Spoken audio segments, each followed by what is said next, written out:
રામ ભક્તોને અયોધ્યા ખાતે નવનિર્મિત રામ મંદિરના દર્શને લઈ જતી આસ્થા સ્પેશિયલ ટ્રેનનું પાલનપુર ખાતેથી રાજ્યકક્ષાના મંત્રી શ્રી બળવંતસિંહ રાજપૂતે લીલી ઝંડી આપી પ્રસ્થાન કરાવ્યું હતું।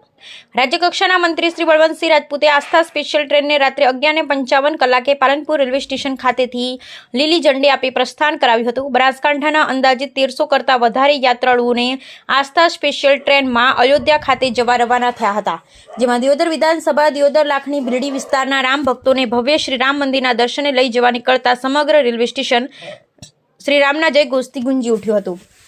અયોધ્યા જતા યાત્રાળુઓ આજ ટ્રેન દ્વારા ભગવાન શ્રી રામના દર્શન કરી 13 ફેબ્રુઆરી પરત ફરશે।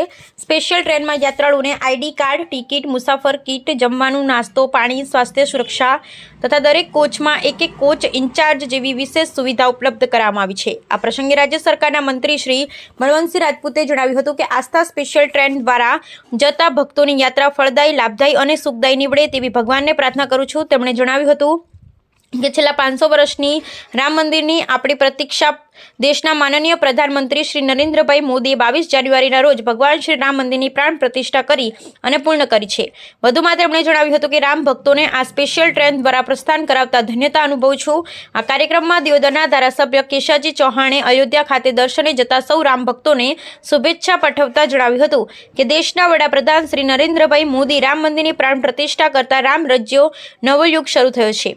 વર્ષોથી હિન્દુ આસ્થાનું કેન્દ્ર ભગવાન શ્રી રામના ભવ્ય મંદિરનું નિર્માણ આપણા વડાપ્રધાન મોદી સાહેબે કર કમલો દ્વારા પ્રાણ પ્રતિષ્ઠાના ભાગરૂપે થઈ રહ્યું છે અને દેશમાંથી કરોડો ભક્તો જઈ રહ્યા છે, ત્યારે બનાસકાંઠામાંથી પણ હજારો લોકો ભગવાન શ્રી રામના દર્શને જઈ રહ્યા છે। તેમણે સર્વેની સુખ, શાંતિ અને સમૃદ્ધિ માટે સમગ્ર બનાસકાંઠા વતી પ્રાર્થના કરી હતી। આ પ્રસંગે રાજ્યસભા પૂર્વ સાંસદ દિનેશભાઈ અનાવાડિયા, કીર્તિસિંહ વાઘેલા, જિલ્લા પ્રમુખ પાલનપુર ધારાસભ્યો અનિકેતભાઈ ઠાકર, કનુભાઈ વ્યાસ, શ્રેયાંશ પ્રજાપતિ, જિલ્લા ભાજપ મહામંત્રી રાણાભાઈ દેસાઈ, લોકસભા ઇન્ચાર્જ રમેશભાઈ ચૌધરી, દાનાભાઈ પીપલાણીયા, બળવંતસિંહ વાઘેલા તેમજ દિયોદર વિધાનસભાના રામ ભક્તો ઉપસ્થિત રહ્યા હતા। Bureau report Jagdish Padiyar, Deodar.